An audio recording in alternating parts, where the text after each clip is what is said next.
to do is I wanted to talk a little bit about experiencing the supernatural as Calvinists. Okay. Half the Calvinists just fainted. What? What? You've been hanging around Michael Brown again. Ah! Running. Yes. Hands on, pulling hair out. Yes, that's exactly what's going on. I've talked on the program a number of times. I don't think that you can walk with the Lord in any meaningful sense of that term for a very long period of time until you experience supernatural events. Obviously, the fact that the Lord can sustain you is a supernatural event. Regeneration is a supernatural event. Forgiving someone who has hurt you deeply is a supernatural event. These are all actions and works of the Spirit of God. But, and it may be one of the problems in our modern day is that we use supernatural event of something that strikes you as miraculous or outside the normal purview of regular human life, I suppose. You could argue that if you drive a car more than 20 miles across the valley in Phoenix, Arizona, and get where you're going, that's a supernatural event. There's so many things that could have killed you 47 times on the way. But generally, especially we Reformed folks, we have seen supernaturalism, which we have to confess. If you believe in the resurrection of Christ, you believe in supernaturalism. We've seen it abused so many times. We have seen, it was Paula White. Yeah, same one that's in the White House. Paula White, years ago, I remember, I don't know why, but I turned on Channel 21. I'm sorry, did I say that? Oh, sorry, I shouldn't have said that. It's a channel between 20 and 22. And she was talking about, I think it was Psalm 69, and you were supposed to call in and give $69, and you were going to have a miracle, and all the rest is kind of rot. And we've seen this, and so we run the other direction. We see Kenneth Copeland staying there in his plane, trying to explain the inexplainable. And we see the pictures of the mansions, and we're just like, none of that stuff's going on. At the same time, I've told of some of my own experiences with supernatural events that were almost always associated with witnessing encounters, with defense of the faith. There have been times that the Lord brought things to mind in the midst of a debate that at any other point in my life, I would not have been able to have put those things together and expressed them in the way that I did. Things like that. But then impressions. Talk to this person about such and such a subject. Turns out that's the only subject you would have talked to me about. That happened. But that has not resulted in my constantly seeking after, quote unquote, supernatural experiences. We are given more than sufficient guidance as to how we are to live a life that is pleasing to our Father in Scripture. And so what has been, one person wrote a book, a little off the beam, but the normal Christian life. And the normal Christian life is not a life that is marked by constant visitation of angels and divine voices coming from heaven and miraculous displays of nature. But there are times, and I would say, first and foremost, times when we are seeking with all our hearts to serve Christ. in a self-sacrificial way. We are striving to be consistent with our own profession. We are seeking to be pure and holy in His sight. We are seeking to do what He's commanded us to do in His Word. There are times when amazing things happen. And as Reformed people, we have to recognize that is not a contradiction of sola scriptura. It is not a contradiction of the sufficiency of Scripture. It is not a contradiction of what we believe. Many of those who came before us have testified of the powerful grace of God that sustained them, of Reformed forefathers who suffered greatly under persecution and torture, and they were supernaturally upheld in those situations. And we have in Scripture the supernatural deliverance of believers from unbelievers, and we have the same thing going on down through history. But what you don't see are people chasing after these things, turning them into the normative. And I would argue, making them up to try and then use that as a means of trying to get other people to believe. That's a fundamental lack of faith in God's Spirit to be able to bring regeneration, conviction, communicate truth, so on and so forth. So Jeff gave some details about what was going on that day. And to make a very long story short, there was a lot of praying going on, and praying changes people, not God. Praying changes people, not God. God doesn't have to be made any better than He already is, just so you know. There are people praying, and one of the prayers was that the father of a not yet born child. So this baby already has a name, and we're already properly referring to this child, just waiting for his arrival, with what would be called the best case scenario spina bifida. Given the location that it's at in the spine, this is the best case scenario. Highly functioning prognosis. Apologia has been saying for a long time, we'll adopt your baby.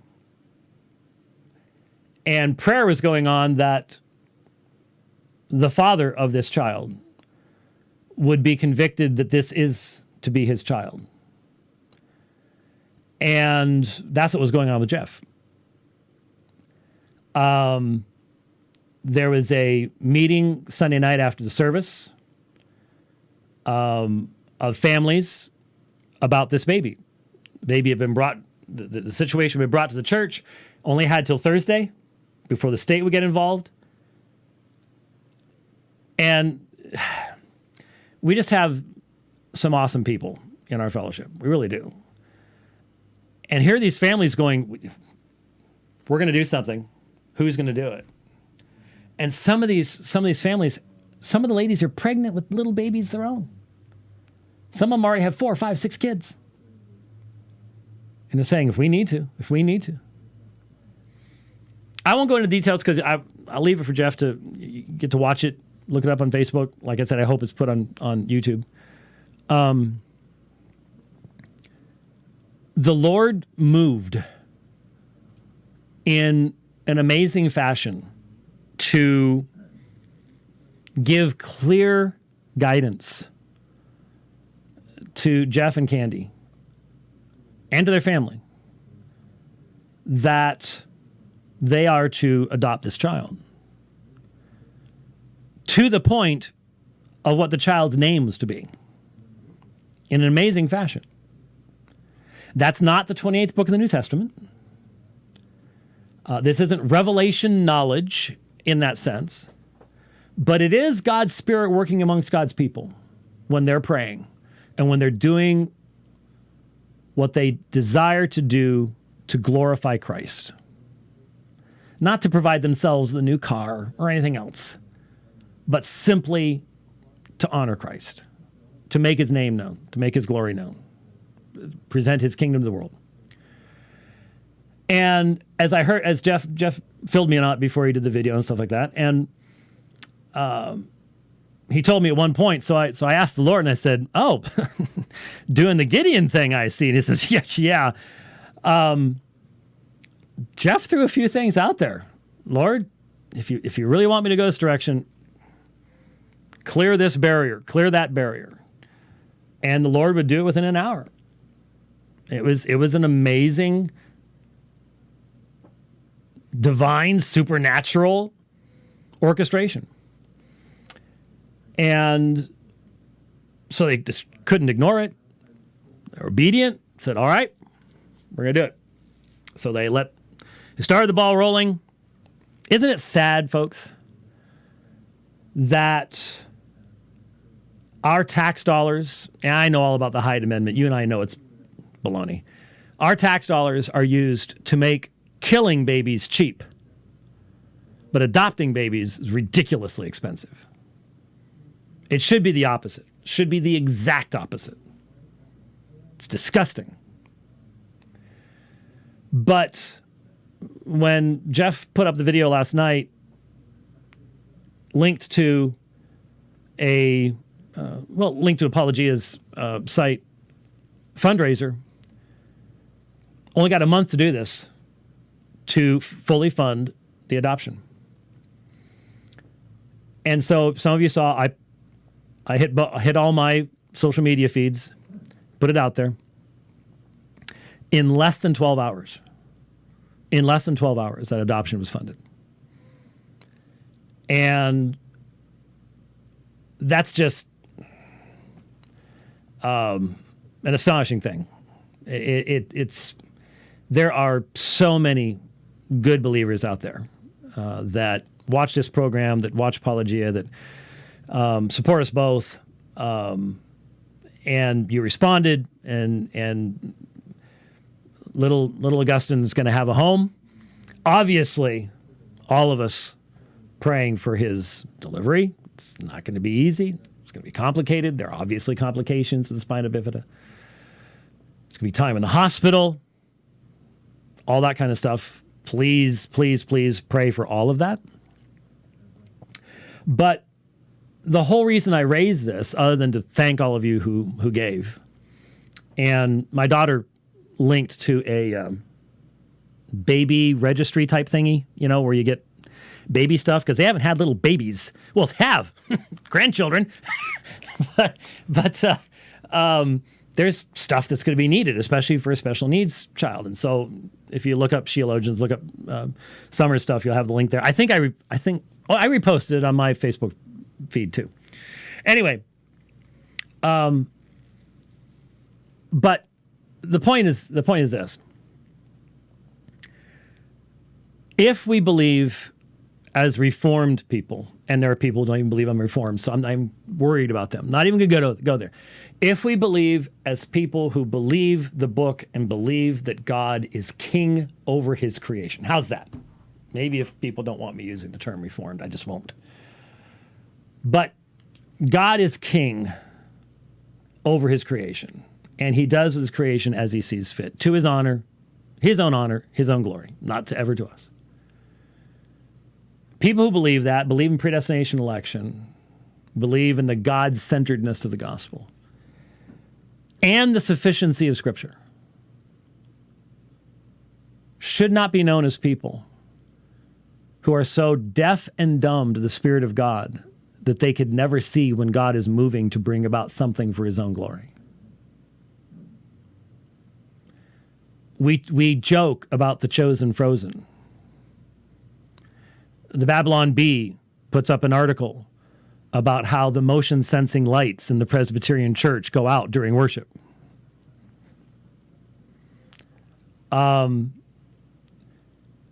We should not, we who profess that only by the Spirit of God could we ever have experienced regeneration and have been brought to spiritual life, should not then leave him at that point in our experience. The balance is found, once again, in recognizing that the Spirit constantly drives us to what he himself has given us in the Word. Jeff wasn't asking for the 28th book of the New Testament. Not talking about revelation knowledge that now everyone else is bound by. But at the same time, our God is active and powerful in this world. And if our hearts are tuned to seeking only his glory, it is amazing what God can do with obedient people. It's beautiful. I'm honored to be a part of it.